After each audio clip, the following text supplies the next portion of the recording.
lors de mon dîner de remise des diplômes, ma sœur a découvert que j'avais 10 millions de dollars et mes parents ont exigé que je les lui donne, affirmant qu'elle le méritait davantage. C'est à ce moment-là que j'ai finalement coupé les ponts avec eux.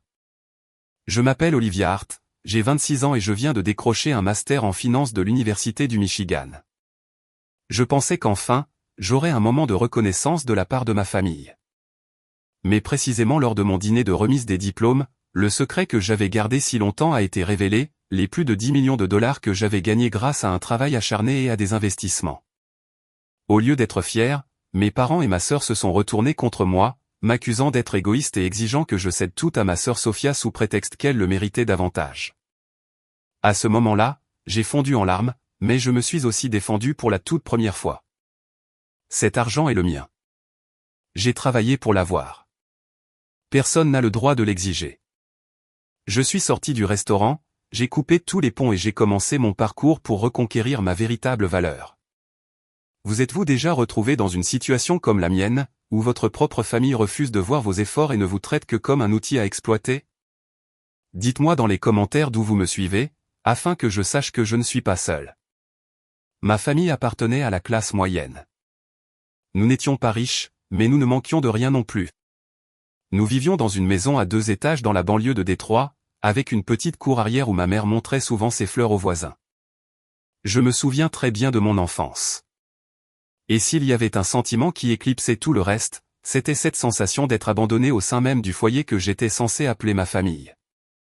J'avais l'habitude de croire que si je travaillais dur, me comportais bien et obtenais de bons résultats, je gagnerais la reconnaissance que je désirais tant. Mais j'ai vite compris qu'aucun de mes efforts n'avait d'importance, non pas parce qu'il manquait de valeur, mais parce que je n'étais pas Sophia, la fille chérie de mes parents. Le souvenir le plus net, et peut-être la blessure la plus profonde, remonte au jour où j'ai remporté le concours de mathématiques de l'État à l'âge de 12 ans. Je m'étais entraîné sans relâche, j'avais résolu d'innombrables problèmes difficiles et j'avais finalement devancé des centaines d'autres élèves pour décrocher la première place. J'attendais ce moment, espérant voir mes parents dans le public applaudir et sourire de fierté. Mais quand mon nom a été appelé sur scène, les sièges réservés aux parents étaient vides. Ils n'étaient pas venus. Je suis descendu de scène, le certificat à la main, me forçant à sourire pour cacher ma tristesse. En rentrant chez moi, au lieu de félicitations, j'ai seulement entendu ma mère crier depuis la cuisine, « Va manger ». Nous étions occupés aujourd'hui, nous n'avons pas pu venir à l'école. Mon cœur s'est serré. J'ai rangé le certificat dans un tiroir et, à cet instant, j'ai compris. À leurs yeux, je serais toujours une ombre. C'était complètement différent avec Sophia. Lorsqu'elle avait seulement 8 ans et qu'elle a remporté un concours de dessin à l'école primaire, un prix si dérisoire que personne ne s'en souviendrait, mes parents ont organisé une grande fête. Ils ont appelé la famille, loué un restaurant et se sont vantés sans fin de son talent artistique naturel. J'étais assise dans un coin à regarder Sophia, rayonnante dans une robe rose toute neuve, serrant un minuscule trophée dans sa main, tandis que les adultes la complimentaient à tour de rôle comme si elle était un prodige. Personne ne m'a interrogé sur le certificat de mathématiques que j'avais obtenu quelques mois auparavant. Tout mon monde semblait se réduire à un silence dans lequel j'apprenais à ravaler mes larmes. Les anniversaires étaient un autre exemple flagrant de ce favoritisme. Pour Sophia, il y avait chaque année un gâteau à plusieurs étages, des ballons, des cadeaux coûteux et une foule d'amis. Pour moi, depuis l'âge de 10 ans, ce n'était qu'un cadeau symbolique. Parfois un carnet bon marché, parfois un stylo. Chaque fois que je me sentais blessé, ma mère me parlait sur un ton à la fois doux et réprobateur, « Tu es plus grande maintenant. Tu devrais comprendre. Ta sœur est encore jeune. Elle a besoin de plus d'encouragement. » Au début, j'ai essayé de la croire, me disant que j'étais l'aîné et que je devais céder. Mais année après année, cette concession s'est transformée en invisibilité. Je me demandais s'il y aurait un jour où, moi aussi, j'aurais droit à une fête avec des bougies et des fleurs, juste pour me sentir aimé comme un véritable enfant. Durant ces années, j'ai lentement pris l'habitude d'effacer ma propre présence. Je parlais moins, m'exprimais moins, réclamais moins. Quand Sophia recevait un nouveau jouet, je m'asseyais simplement en silence avec un livre. Lorsque la famille se réunissait pour prendre des photos autour d'elle, je me glissais à l'arrière-plan pour que personne n'ait à parler de moi. Je ne voulais pas être un fardeau, et je ne voulais pas non plus entendre une énième comparaison. La petite chambre à l'étage est devenue mon seul refuge. C'est là que je dévorais de gros livres, résolvais des problèmes de maths, écrivais dans mon journal et imaginais un avenir différent. Un avenir où je pourrais me suffire à moi-même, sans attendre l'approbation de qui que ce soit.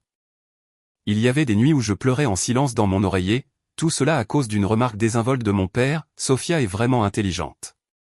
Olivia est juste travailleuse. Ces mots m'ont transpercé comme un couteau, me rappelant que peu importaient mes efforts, je ne serais jamais assez bien pour être aimé. Je me demandais sans cesse s'ils remarquaient seulement ce que je faisais ou s'ils l'ignoraient délibérément, car à leurs yeux, seule Sophia méritait leur fierté. Dans cette obscurité, la seule personne qui m'a empêché de me perdre complètement a été ma grand-mère, Nancy. Elle venait souvent dans ma chambre le soir, m'apportant une tasse de lait chaud et une douce étreinte. Elle ne négligeait jamais mes réussites, aussi minimes fussent-elles. Quand j'obtenais une bonne note à un examen, elle m'écrivait une petite carte. Quand j'étais stressé avant un contrôle important, elle restait assise pendant des heures à m'écouter, puis elle me caressait les cheveux en disant: « Tu mérites d'être aimée, Olivia, que tes parents le voient ou non. Ne laisse pas leur silence te faire douter de toi-même. » Pour moi, ces mots avaient plus de valeur que n'importe quelle récompense. Elle était comme une petite lampe éclairant les recoins sombres de ma vie, me rappelant que je n'étais pas tout à fait invisible. C'est grâce à elle que j'ai appris à croire en ma propre valeur, même quand ma propre famille tentait de la nier.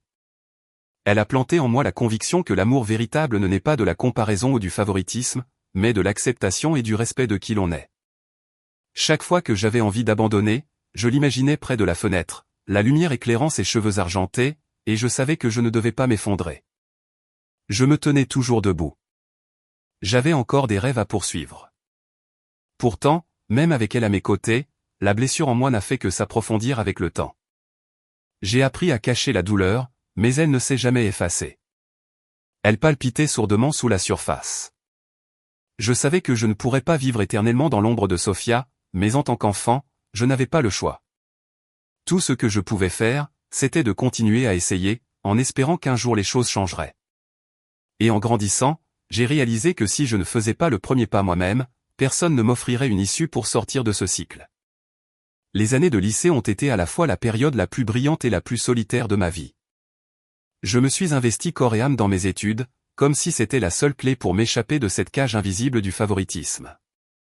Je ne passais pas mes après-midi à traîner avec des amis comme le faisait Sophia. Je ne rêvais pas non plus de rendez-vous amoureux sous la lumière des projecteurs de l'école. J'ai choisi la bibliothèque, les salles de soutien scolaire et les longues nuits à mon bureau jusqu'aux petites heures du matin. En conséquence, mes notes étaient presque parfaites, ma moyenne générale irréprochable, et mes professeurs me regardaient toujours avec admiration. Mais cette admiration n'existait qu'entre les murs de l'école. Dès que je rentrais à la maison et que la porte se refermait derrière moi, tout se réinitialisait.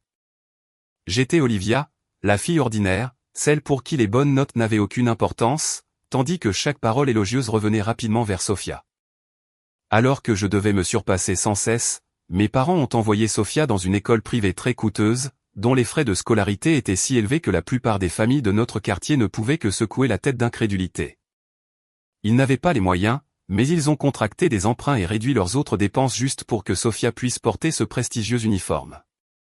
Ses notes n'avaient rien d'exceptionnel, elles étaient tout juste moyennes, et elle avait parfois du mal à obtenir la moyenne. Mais rien de tout cela n'avait d'importance. Chaque fois qu'elle rapportait un bulletin, ma mère roucoulait: « Ce n'est pas grave. Ma fille a un talent artistique. Elle n'a pas besoin d'être la première de la classe. » Mais pour moi, une seule note imparfaite suffisait à susciter un regard sévère et ce rappel: « Tu dois faire mieux, Olivia. » Au fond de moi, je savais que la balance n'avait jamais été équilibrée. Malgré tout, j'ai persisté. Je voyais la réussite comme le seul moyen de faire mes preuves, le seul billet de sortie d'une maison où je ne m'étais jamais vraiment senti la bienvenue. Et puis, le jour est enfin arrivé, le jour où j'ai reçu ma lettre d'admission de l'Université du Michigan. Je me souviens de mon cœur qui battait la chamade en ouvrant l'enveloppe. Le mot « félicitations » écrit en gras brillait comme la porte d'entrée vers un autre monde. C'était une bourse d'études complète, ce qui signifiait que je pouvais enfin être indépendante, je ne dépendrais plus du moindre centime de ma famille. J'ai pleuré, mais cette fois-ci, c'était des larmes de joie, car mon travail acharné était enfin reconnu quelque part. Je me suis précipité en bas, la lettre à la main, impatiente de partager ce moment avec mes parents. Mais quand je suis entré dans le salon, Ils étaient occupés à préparer Sophia pour une séance de shopping afin de choisir sa robe de bal.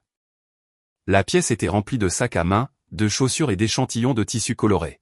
« Maman, papa, j'ai une bonne nouvelle », ai-je commencé. Mais avant que je ne puisse terminer, ma mère m'a coupé. « Plus tard, nous sommes occupés là. Sophia doit choisir sa robe avant que le magasin ne ferme. » Je me suis figé, la lettre tremblant entre mes mains, tandis que le rire de Sophia résonnait dans la maison alors qu'elle parlait avec enthousiasme de robes et de paillettes. Ils n'avaient aucune idée qu'à cet instant précis, leur fille aînée venait de s'ouvrir un nouveau chemin, une opportunité qui allait changer sa vie à jamais. Ce soir-là, je me suis assise dans ma petite chambre pour manger un bol de nouilles instantanées détrempées, fades et froides. Dans ma main se trouvait la lettre d'admission qui, pour ma famille, n'était rien d'autre qu'un bout de papier. En moi régnait un vide écrasant. Mais en même temps, une farouche détermination s'est allumée. Je me suis murmuré, un jour, ils ne pourront plus m'ignorer. Un jour, je les forcerai à me voir, qu'ils le veuillent ou non. Ce vœu est devenu une petite flamme brûlant silencieusement en moi, me portant à travers les innombrables longues nuits et les défis qui ont suivi. S'ils ne me donnaient jamais de valeur, alors je la créerais moi-même. Et un jour, cette vérité s'imposerait de manière indéniable à leurs yeux. Durant mes dernières années de lycée, j'ai vécu guidé par cette flamme. Je me suis inscrite à des cours avancés, j'ai rejoint le club de mathématiques et j'ai participé à des concours académiques dans tout l'État. Chaque fois que je gagnais, je rangeais discrètement les trophées et les certificats dans mon tiroir, n'attendant plus de mes parents qu'ils changent. Pendant ce temps, Sophia, malgré ses notes banales, était récompensée par des vacances et des cadeaux extravagants. Je voyais tout cela, mais je ne ressentais plus la piqûre d'autrefois, car j'avais commencé à comprendre. Je ne pouvais pas les changer. La seule chose que je pouvais changer, c'était le chemin que je choisissais pour moi-même. J'ai projeté tout mon désir d'échapper à cette famille toxique dans un seul et unique objectif, partir. Je comptais les jours jusqu'à ce que je puisse enfin poser le pied à l'université du Michigan, jusqu'à ce que je puisse laisser derrière moi cette maison où j'avais toujours été invisible. Chaque fois que j'entendais le rire de Sophia résonner en bas, je fermais fermement ma porte, ouvrais mes livres et me murmurais, patiente encore un peu. Un jour, je serai là où personne ne pourra me nier. Et en effet, cette promesse silencieuse faite dans ma petite chambre à l'âge de 17 ans est devenue ma plus grande source de force, me menant plus loin que je ne l'aurais jamais imaginé. Lors de mon premier jour à l'université du Michigan, j'ai pris une grande inspiration, comme si je m'étais enfin échappé de l'atmosphère pesante de la maison. Je savais qu'à partir de cet instant, ma vie m'appartiendrait et que je serais seule maîtresse de mes décisions. Je n'avais plus à rester assise derrière une porte fermée à écouter les rires de Sophia. Je n'avais plus non plus à attendre la reconnaissance de personnes qui ne m'avaient jamais réellement vu. Bien sûr, le chemin à venir n'était pas facile. Même avec une bourse complète, je devais assumer seul la majeure partie de mes dépenses quotidiennes.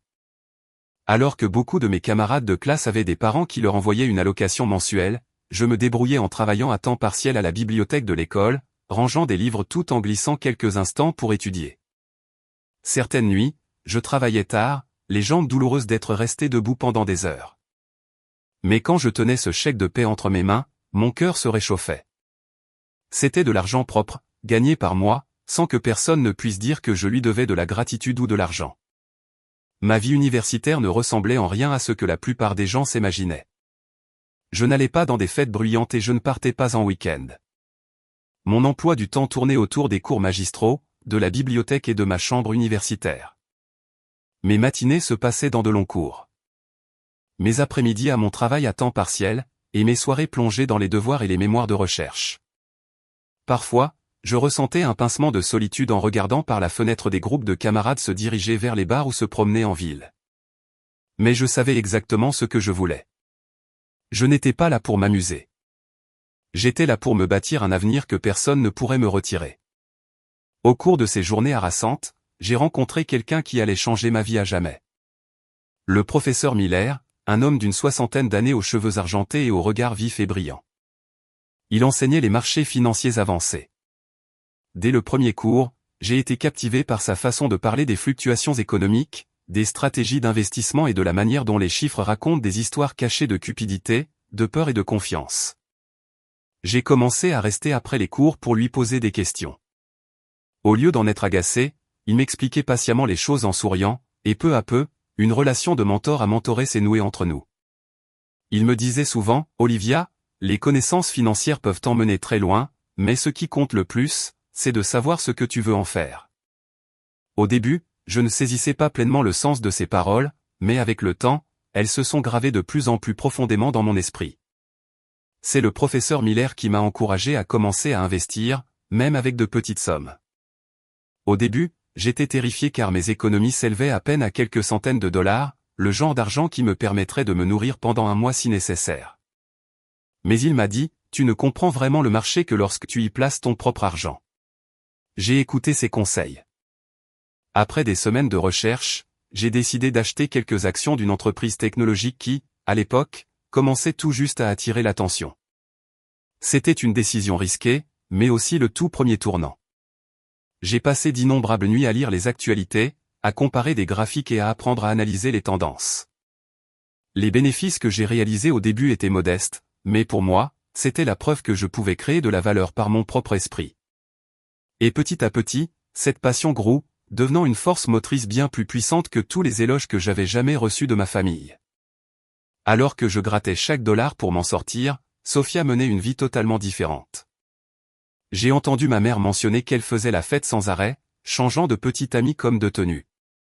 Et chaque fois qu'elle accumulait des dettes ou essuyait un échec, mes parents la renflouaient, lui versant encore plus d'argent pour qu'elle puisse repartir à zéro. Une fois, elle m'a appelé, la voix pétillante d'excitation, se vantant de ses vacances à Miami avec des amis. Puis, presque comme une réflexion après coup, elle a ricané, je parie que tu es encore enterré sous tes bouquins, hein. J'ai juste souri et gardé le silence. Je savais que nos vies étaient à des années-lumière l'une de l'autre, mais je savais aussi que ces nuits passées courbées sur mon bureau posaient les bases du jour où je m'affranchirais enfin de l'ombre qu'il projetait sur moi. Mes années d'université ont forgé en moi une discipline de fer et une indépendance inébranlable. J'ai appris à concilier le travail et les études, à étirer chaque dollar, à croire en moi-même, même quand personne d'autre ne le faisait. Surtout, j'ai découvert ma véritable passion. La finance n'était pas seulement une suite de chiffres sans vie, mais un outil d'émancipation, un moyen de prouver ma valeur et un bouclier pour me protéger. J'ai compris que le succès ne consistait pas à essayer de ressembler à Sophia ou à plaire à mes parents. Réussir consistait à rester fidèle au chemin que j'avais choisi. En repensant à ces années, je suis reconnaissante pour les difficultés, car elles ont fait de moi une Olivia plus forte, résiliente, déterminée et dotée d'un sens clair de l'orientation. C'étaient les premières briques, les fondations de tout ce qui allait suivre. Je ne pouvais pas savoir alors que ma patience et ma passion me mèneraient un jour à une percée financière qui bouleverserait toute ma vie. Mais même alors que j'étais assise dans cette minuscule chambre universitaire, avec un bol de nouilles instantanées sur le bureau et un épais cahier de gribouillage à mes côtés, je ressentais une chose avec une certitude absolue, j'étais sur la bonne voie. Et personne ne pourrait m'enlever cette vérité. Une fois mon diplôme en main, je savais que je ne pourrais jamais retourner dans cette maison de Détroit, un endroit dont chaque recoin me rappelait l'abandon. J'ai décidé de m'installer à New York, la ville qui ne dort jamais, où les rues brillaient de mille feux et où les gratte-ciels s'élevaient comme des monuments dédiés à un monde nouveau. J'ai commencé mon premier emploi dans un cabinet de conseil en investissement de taille moyenne à Manhattan. En entrant dans les bureaux, en voyant des dizaines de jeunes professionnels en costumes élégants, les doigts volants sur les claviers, je me suis senti à la fois nerveuse et exaltée. Je me suis dit, Olivia, c'est ta chance. Si tu ne fais pas tes preuves ici, tu ne les feras nulle part ailleurs. Le travail à New York était plus rude que tout ce que j'avais connu à l'université.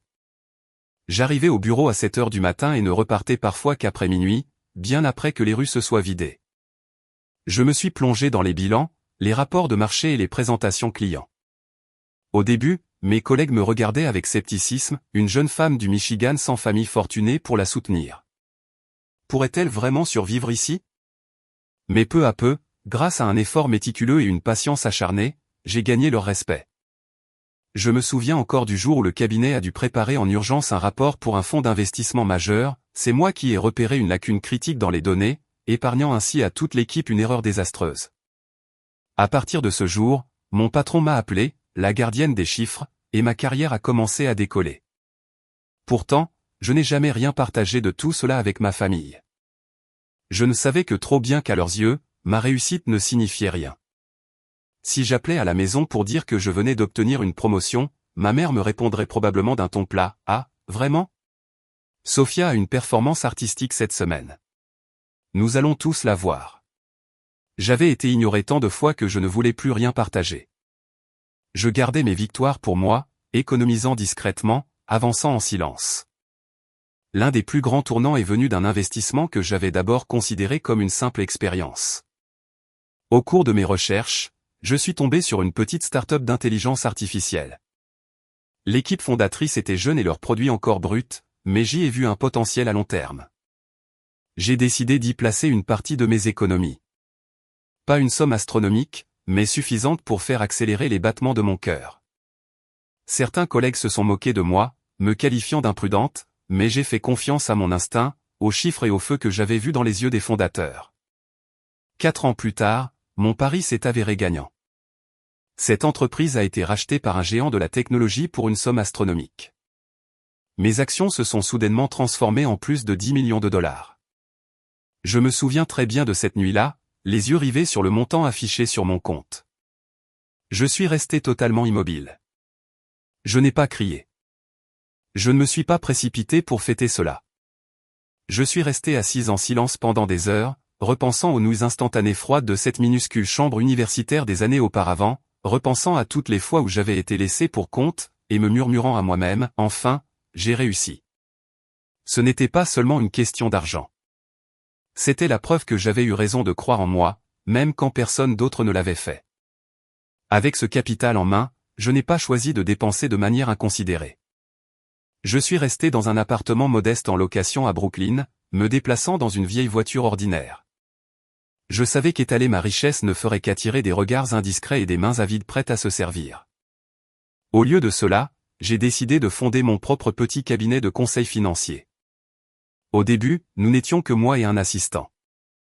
Mais grâce à la crédibilité que j'avais acquise dans mon ancien emploi et à quelques clients fidèles, l'entreprise s'est lentement développée. Je me suis concentré sur l'accompagnement de clients à forte valeur nette, des personnes qui recherchaient une planification financière solide et transparente. Ce travail m'a apporté non seulement un revenu stable, mais aussi la liberté. Je ne dépendais plus d'aucune entreprise et n'étais certainement plus lié aux attentes déraisonnables de ma famille. Pendant ce temps, Sofia continuait de mener une vie tout à fait différente. Par des connaissances, j'ai appris qu'elle était sans emploi, passant ses journées à faire la fête et à enchaîner les petits amis. Mes parents continuaient de la protéger désespérément, empruntant de l'argent pour préserver son image de fille modèle. Je n'étais pas surprise. Ils restaient les mêmes parents partiaux, et Sofia restait la fille gâtée qui n'avait jamais à assumer la moindre responsabilité. Discrètement, j'ai envoyé de l'argent à quelques reprises pour les aider à rembourser leurs dettes, mais je n'ai jamais révélé que j'avais plus de 10 millions de dollars sur mon compte. Je savais que s'ils venaient à l'apprendre, tout changerait. Ainsi, tout au long de ces années, j'ai mené une vie si simple qu'un observateur extérieur n'aurait jamais pu soupçonner la vérité. J'allais travailler dans des tailleurs ordinaires, utilisais un vieux téléphone et prenais des repas simples comme tout le monde. Pour ma famille, j'étais toujours simplement Olivia, la sœur aînée, avec un emploi de bureau classique, sans rien de particulier. Je les ai laissés croire cela. Je pensais que tant que j'avais la paix, il n'était pas nécessaire de dire la vérité. Je n'aurais jamais imaginé qu'un jour, le secret que j'avais si soigneusement gardé serait exposé de la pire manière possible. Et que mon dîner de remise des diplômes, l'endroit même où je pensais recevoir enfin une reconnaissance tardive, deviendrait plutôt le théâtre d'un affrontement inévitable. Chaque fois que je rentrais à la maison, je ressentais une distance invisible, comme un mur qui s'élevait entre eux et moi. Les repas de famille étaient censés être des moments de partage, mais chez moi, ils se transformaient souvent en spectacles où mes parents se vantaient de Sofia. Quoi qu'elle fasse, même s'il ne s'agissait que d'un cours d'art ou d'un travail temporaire qu'elle conservait à peine, il la couvrait d'éloges infinis. Pendant ce temps, moi qui avais réussi à survivre seul et à bâtir une carrière à New York, j'étais toujours présenté aux connaissances ainsi, voici Olivia, la sœur aînée. Elle travaille simplement dans un bureau. Je restais assise là, un sourire étrange aux lèvres, écoutant les rires autour de la table, tandis qu'en moi, je ne ressentais qu'un vide glacial. Ils n'avaient aucune idée que j'avais participé à des réunions à enjeux élevés pour signer des contrats de plusieurs millions de dollars. Et ils n'avaient pas besoin de le savoir. À leurs yeux, je ne serais jamais rien d'autre que l'ombre de Sofia. Sofia, de son côté, continuait de mener une vie qui aurait choqué quiconque l'aurait observée de près. Elle était sans emploi la plupart du temps, passant constamment d'un travail à un autre, démissionnant parfois après quelques semaines seulement. Pourtant, chaque fois que je venais, j'entendais mes parents dire « Elle a du talent ». Elle n'a tout simplement pas encore trouvé l'endroit idéal pour s'épanouir. Ils la qualifiaient d'intelligente, de créative et estimaient qu'elle méritait plus de temps et plus de chance. Je regardais Sophia rire, accrochée au bras de mes parents, parler de projets grandioses qu'elle ne commencerait jamais, et tout ce que je ressentais, c'était de l'épuisement. Elle était comme une enfant qui refusait de grandir. Et mes parents la gâtaient si profondément que chaque erreur s'accompagnait d'une excuse. Il y avait des moments où je savais avec certitude qu'ils étaient en difficulté financière.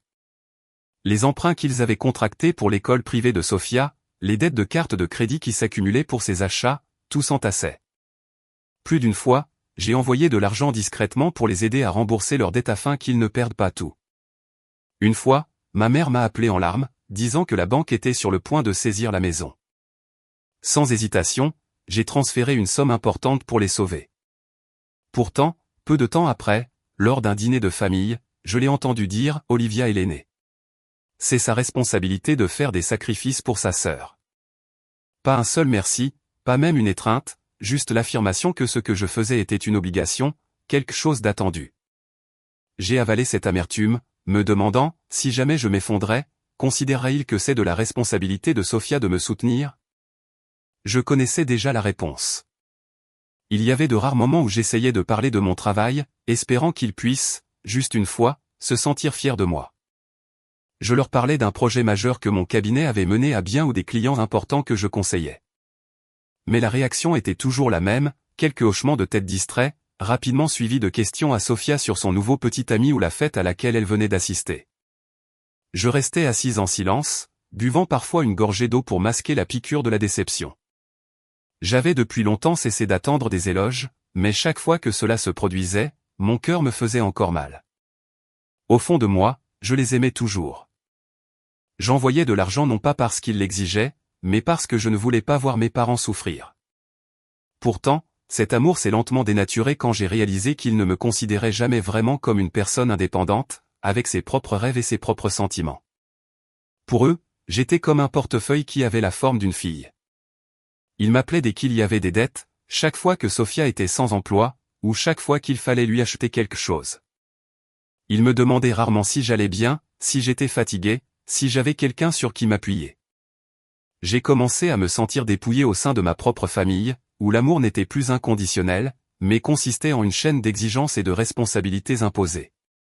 De nombreuses nuits, de retour dans mon petit appartement de Brooklyn, je m'asseyais seul près de la fenêtre, contemplant les lumières éblouissantes de la ville le cœur lourd. J'étais allé si loin, j'avais travaillé si dur pour échapper à l'ombre de ma famille. Pourtant, en regardant en arrière, je me sentais toujours lié par des fils invisibles, les appels téléphoniques urgents, le rappel constant que l'aîné doit se sacrifier. Je voulais les aimer, mais j'aspirais aussi à être vu. Et chaque jour qui passait, je craignais de plus en plus qu'à leurs yeux, je ne sois jamais rien d'autre qu'un outil. Parfois, je me demandais, suis-je égoïste de penser ainsi? Suis-je une fille ingrate de ne pas être capable de donner indéfiniment sans jamais rien attendre en retour? Mais ensuite, je me souvenais des nuits passées à pleurer seul dans ma chambre d'enfant. Des fois où mes réussites avaient été balayées d'un revers de main. Et je savais que je n'avais pas tort. J'étais simplement humaine et j'avais moi aussi besoin d'amour et de respect. Et s'ils ne pouvaient pas m'accorder cela, alors un jour, je devrais couper ce cordon moi-même pour reconquérir ma véritable valeur. Le jour où j'ai officiellement reçu mon master en finance de l'Université du Michigan, j'ai pensé que cela pourrait être un tournant, non seulement dans ma carrière, mais aussi dans mes relations familiales. J'ai passé des années à travailler en silence, à supporter d'être ignoré, réduite à un simple portefeuille sur pattes. But deep inside, je m'accrochais encore à un rêve naïf, qu'un jour il soit fier de moi. Peut-être étais-je stupide, mais quand j'ai envoyé les invitations pour mon dîner de remise des diplômes dans un restaurant chic de Chicago, j'espérais qu'au moins cette fois-ci, je serais reconnu comme un membre à part entière de la famille. Ce soir-là, le restaurant baignait dans une lumière chaleureuse. Dehors, l'air de la ville était frais, tandis qu'à l'intérieur, des tables nappées de lin blanc brillaient sous des bougies vacillantes dont les flammes se reflétaient dans des verres en cristal. J'avais choisi cet endroit parce que je voulais créer un souvenir parfait, une soirée élégante, bien différente des tristes dîners de famille du passé. Quand j'ai vu mes parents et Sofia entrer, je me suis levé, le cœur battant d'un mélange de joie et de nervosité. Ma mère portait une nouvelle robe vert émeraude, mon père son vieux costume gris, et Sofia était éblouissante dans une robe ajustée, ses cheveux bouclés en ondulation parfaite. Elle est entrée comme si la soirée lui appartenait, le sourire radieux, les yeux débordant d'assurance. J'ai pris une profonde inspiration, j'ai souri pour les accueillir et j'ai reculé les chaises pour qu'ils s'asseyent. Le dîner a commencé par d'élégants hors-d'œuvre. J'ai partagé quelques anecdotes sur mon séjour au Michigan, sur mes projets de recherche, les professeurs qui m'avaient guidé et les étapes que j'avais tant travaillé à franchir. Mais j'ai vite remarqué les regards distraits de mes parents, le hochement de tête peu convaincu, avant qu'ils ne se tournent vers Sofia pour la couvrir d'éloges à propos d'une photo qu'elle venait de publier en ligne. J'ai ravalé ma déception, me rappelant qu'au moins ce soir, ils étaient là. C'était déjà une concession en soi. J'avais apporté mon ordinateur portable au dîner car, ce jour-là, j'étais encore en train de négocier un important accord d'investissement international. Je l'avais posé à côté de moi, y jetant un coup d'œil de temps en temps pour vérifier mes emails. Dans mon esprit, je jonglais entre deux mondes, d'un côté, mon désir de reconnaissance familiale, et de l'autre, des responsabilités que je ne pouvais me permettre de négliger. Je pensais que tout resterait sous contrôle tant que je gérais cela avec précaution. Mais je me trompais. Alors que je m'absentais un instant pour prendre un appel d'un partenaire, Sofia, qui était assise à côté de moi, s'est montrée curieuse et a jeté un œil à l'ordinateur portable entrouvert. Elle avait toujours été indiscrète. Mais cette fois-ci, sa curiosité a tout changé. J'ai entendu le grincement soudain d'une chaise que l'on repoussait. En me retournant, j'ai vu Sofia debout. Son visage était illuminé comme si elle venait de découvrir un trésor. Elle a tourné l'ordinateur vers l'assemblée et s'est écriée « Oh mon Dieu, regardez ça !» Olivia nous cache des millions alors que maman et papa se sont saignés pour moi toutes ces années. L'air dans la pièce s'est figé. Je suis resté là sous le choc, le cœur battant la chamade, tandis que Sofia pointait l'écran où mes comptes d'investissement affichaient plus de 10 millions de dollars ainsi que plusieurs gros contrats. Pendant quelques secondes, la table est restée silencieuse. Puis des murmures ont commencé à parcourir la pièce. Le front de mon père s'est plissé, ma mère en est restée bouche bée et Sofia a levé la main bien haut comme si elle venait de remporter un concours. Tous les regards se sont tournés vers moi, aucune chaleur, seulement un mélange d'incrédulité et de colère. Tu avais cet argent depuis tout ce temps, a balbutié ma mère, la voix tremblante, non pas de fierté, mais de trahison. Pendant tout ce temps, ton père et moi nous nous sommes tués à la tâche pour payer les dettes de ta sœur, et toi, tu le cachais. Avant que je ne puisse m'expliquer, Sofia l'a coupé d'un ton dramatique, je le savais. Elle est toujours si froide. Bien sûr qu'elle gardait des secrets. 10 millions de dollars. Maman, papa, et moi qui galère avec mes frais d'études, mes boulots. Ce n'est pas juste. J'ai ouvert la bouche, essayant de rester calme, Sofia, cet argent est le fruit de plusieurs années de travail et d'investissement. Je n'ai rien caché. J'ai simplement. Mais mon père a frappé du poing sur la table, faisant trembler les verres, assez. Nous avons failli perdre la maison pendant que tu étais assise sur un tas d'or. Olivia, tu n'es qu'une égoïste. J'ai fait. Mon visage brûlait, les larmes me montaient aux yeux, mais ne coulaient pas encore. Chaque sacrifice, chaque nuit blanche, chaque fois que j'avais discrètement envoyé de l'argent pour éponger leurs dettes, tout était effacé en un instant. À leurs yeux, je n'étais plus la fille qui les avait soutenus, mais une traîtresse qui avait trahi la famille. Et Sofia se tenait là, le visage rayonnant de triomphe, comme si elle avait enfin découvert la preuve ultime que j'étais la méchante de l'histoire. La pièce a sombré dans un lourd silence après l'emportement de mon père. Des dizaines de regards emplis de choc, de colère et de curiosité me transperçaient comme autant d'aiguilles acérées. J'entendais le bruit des couteaux et des fourchettes claquer sur les assiettes, le raclement des chaises repoussées, puis la voix de ma mère, tremblante mais brûlante de fureur, « Tu dois donner cet argent à Sofia. Elle le mérite davantage. Elle est fragile. Elle a besoin d'aide. Tu as toujours été forte. Tu n'en as pas besoin d'autant. » Je me suis figé. J'avais subi le favoritisme toute ma vie. Mais jamais je n'aurais imaginé que, même maintenant, au beau milieu d'un restaurant bondé, lors de ce qui était censé être ma soirée, ma mère parlerait encore comme si l'argent pour lequel j'avais sué sang et eau était une simple chose à remettre à Sofia. Chaque mot tombait comme un coup de marteau sur mon crâne.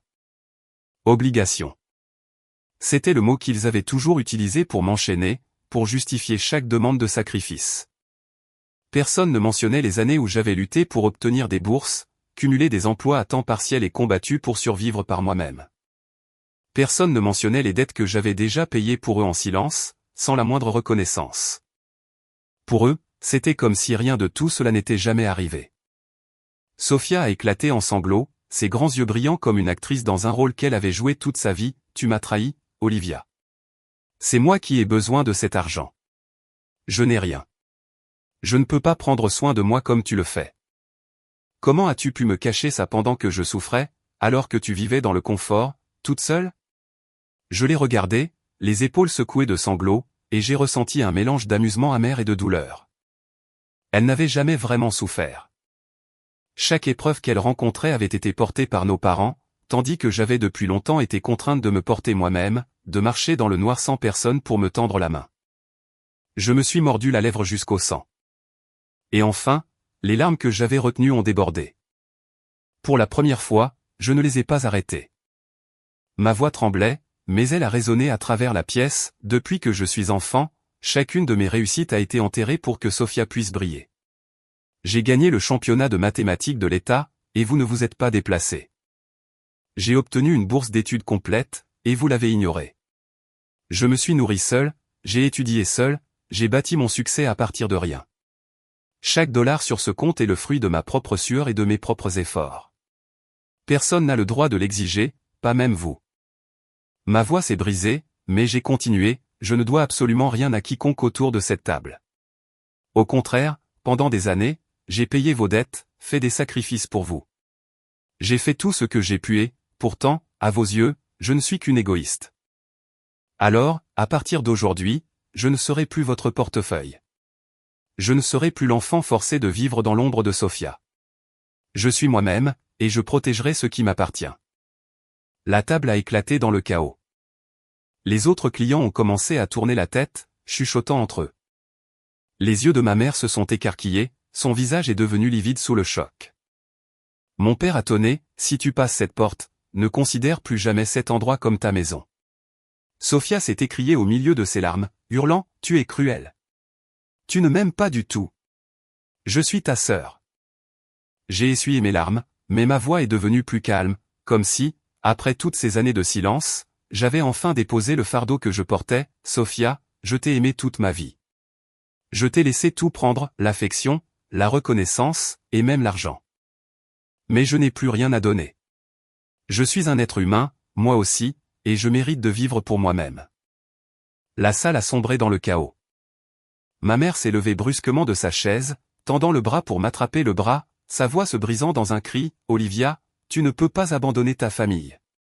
Tu dois penser à ta sœur. » Mon père a de nouveau tonné, « Si tu passes cette porte, ne considère plus jamais cet endroit comme ta maison. » J'ai pris une profonde inspiration, la poitrine me faisant mal tellement mon cœur battait fort. J'ai regardé autour de la table, le visage de Sophia baigné de l'eau de ses larmes, la rage de mon père, la déception amère de ma mère. Et j'ai su à ce moment-là que ce à quoi j'avais aspiré pendant toutes ces années à un brin de reconnaissance, une lueur de fierté ne viendrait jamais. Il ne me restait plus que deux choix, rester leur portefeuille pour toujours, ou me libérer. Lentement, j'ai fermé l'ordinateur portable et j'ai passé mon sac sur mon épaule. Ma voix était calme, alors, à partir de maintenant, ne me considérez plus comme votre fille. Sur ce, je me suis retourné et je suis parti. Derrière moi, j'entendais les cris désespérés de ma mère, les imprécations de mon père, les sanglots de Sophia. Mais je ne me suis pas arrêté. J'ai avancé à travers la lueur jaune et floue des lumières du restaurant, les jambes tremblantes, mais chaque pas étant plus ferme que le précédent. Chaque pas me déchirait le cœur, mais me libérait aussi des chaînes qui m'entravaient depuis tant d'années. Quand la porte s'est refermée derrière moi dans un claquement, j'ai pris une profonde inspiration. Pour la première fois de ma vie, j'ai vu une vérité douloureuse mais libératrice, ma famille biologique n'était plus le lieu où je pouvais trouver l'amour ou la protection. Et à partir de cet instant précis, j'ai su que je devrais repartir à zéro. Mais cette fois-ci, je ne laisserai plus jamais personne me dépouiller de ma valeur. Après être sorti de ce restaurant de Chicago, je suis rentré à mon hôtel, vidé. Mon corps me semblait lourd, mon esprit tournait en boucle et ma poitrine me faisait mal comme si quelqu'un l'écrasait. Je me suis effondré près de la fenêtre, contemplant les lumières de la ville qui s'étiraient au loin, me forçant à respirer régulièrement pour ne pas éclater de nouveau en sanglots. Je pensais m'être préparé au pire. Mais quand cela s'est réellement produit, j'ai réalisé que je n'avais jamais été prête à affronter la douleur brute d'être si complètement rejetée par ma propre famille. Le lendemain matin, mon téléphone n'a cessé de sonner. Des dizaines d'appels manqués de ma mère, de mon père et de numéros inconnus que je devinais être ceux de membres de la famille. En ouvrant ma messagerie vocale, j'ai entendu la voix brisée de ma mère, « Olivia, qu'est-ce qui ne va pas chez toi? Tu ne peux pas tourner le dos à ta sœur comme ça. Rappelle-moi, s'il te plaît. » Puis est venu le ton dur de mon père, « Tu détruis cette famille. Tu nous revaudras ça. Écoute-moi, rentre à la maison pour qu'on parle, tout de suite. Ne pousse pas le bouchon trop loin. » Mes mains tremblaient de colère tandis que je supprimais chaque message. Mais en l'espace de 2 jours seulement, ce ne fut plus une simple affaire de famille privée. J'ai découvert que Sophia avait publié un long texte sur Facebook m'accusant d'être une sœur égoïste, riche mais abandonnant les siens, sous-entendant même que je brisais ses chances de réussir sa vie. La publication s'est propagée rapidement parmi ses amis, puis au-delà, dans la communauté plus large. Les commentaires ont afflué, certains exprimant de la pitié pour Sophia, d'autres me condamnant, me traitant de fille ingrate, de sœur sans cœur. J'étais assise là, fixant le flot de notifications, la poitrine glacée et brûlante de colère. L'histoire avait été déformée, et Sophia, comme toujours, se retrouvait d'office dans le rôle de la pauvre victime. Mon entreprise n'a pas échappé non plus aux répercussions. Un matin, je suis arrivé au bureau pour me figer sur place. Mes parents m'attendaient déjà dans le hall d'entrée, le visage fermé et glacial. Ils n'avaient aucun respect pour ma vie privée, me tirant à l'écart sous les yeux de mes employés. Ma mère a sifflé entre ses dents serrées, « Tu ne peux pas laisser cela continuer. Tu dois créer un fonds pour Sophia. 10 millions de dollars, ce n'est pas si énorme. Tu es la sœur aînée. Tu as la responsabilité de partager. » La voix de mon père a suivi, plus basse mais tranchante comme une menace, « Si tu n'es pas d'accord, nous ferons en sorte que tout le monde sache à quel point tu es cruel. » J'ai jeté un coup d'œil autour de moi et croisé les regards de mes collaborateurs. Certains me regardaient avec pitié, d'autres avec curiosité. Mon visage brûlait d'humiliation. À ce moment-là, j'ai compris que si je ne mettais pas un terme à cela, je serais à jamais entraîné dans leur spirale sans fin d'exigence. Ce jour-là même, j'ai appelé mon avocat. Ensemble, nous avons rédigé une mise en demeure et l'avons envoyée à chaque membre de la famille, les avertissant de cesser toute forme de harcèlement sous peine de poursuite judiciaire. Je n'aurais jamais pensé devoir prendre une mesure aussi froide et rigoureuse contre mes propres parents et ma sœur, mais je savais que c'était la seule façon de me protéger. Dans le même temps, j'ai pris la décision que j'avais évitée depuis bien trop longtemps, mettre fin à tout soutien financier. Assise devant mon ordinateur, j'ai passé en revue chaque virement effectué au fil des ans, des virements bancaires au renflouement d'urgence, en passant par les frais de scolarité de Sophia. Le total m'a serré la gorge. J'avais trop donné, au point de m'épuiser émotionnellement, sans jamais recevoir une once de gratitude sincère. Ce soir-là, j'ai écrit un court email à mes parents, « Désormais, je ne fournirai plus aucun soutien financier à la famille. Ne me contactez pas pour en demander plus. C'est ma décision finale. » Mes mains tremblaient lorsque j'ai cliqué sur « Envoyer ». Mais cela s'est accompagné d'un immense sentiment de soulagement. Dans les jours qui ont suivi, mon téléphone a débordé de messages accusateurs. Des parents éloignés à qui je n'avais pas parlé depuis des années sont soudainement réapparus pour m'adresser des mots très durs, « Tu dois partager. Les liens du sang ne s'abandonnent pas. Tu as de l'argent et tu laisses tes parents souffrir. Quelle honte !» Je lisais chaque ligne, mon cœur se glaçant un peu plus. Je n'ai pas répondu. Je ne voulais plus m'expliquer, car j'avais fini par comprendre que ceux qui n'avaient jamais vécu ma vie ne comprendraient jamais vraiment, et je n'en avais pas besoin. Alors que j'étais sur le point d'être écrasé par la pression, mon téléphone a sonné. C'était ma grand-mère Nancy. Dès l'instant où j'ai entendu sa voix, j'ai fondu en larmes. Elle ne m'a pas réprimandé, elle n'a rien exigé. Elle a simplement dit doucement, « Ma puce, tu as fait ce qu'il fallait. Tu n'as pas à avoir honte. Tu as travaillé dur et tu mérites pleinement ta réussite. Ne laisse personne te faire douter de cela. » J'ai sangloté, « Mais ils disent que je suis cruelle, grand-mère. » Ils savent que j'ai trahi ma famille. Elle m'a interrompu d'un ton plus ferme que je ne l'avais jamais entendu employer auparavant, une vraie famille est un lieu d'amour inconditionnel. S'ils ne font que prendre sans jamais donner, alors ce n'est pas de l'amour. Ce sont des chaînes. Et tu t'es libéré de ces chaînes. Je suis fier de toi. Ces mots ont été comme un remède apaisant mes blessures, me tirant du bord du désespoir.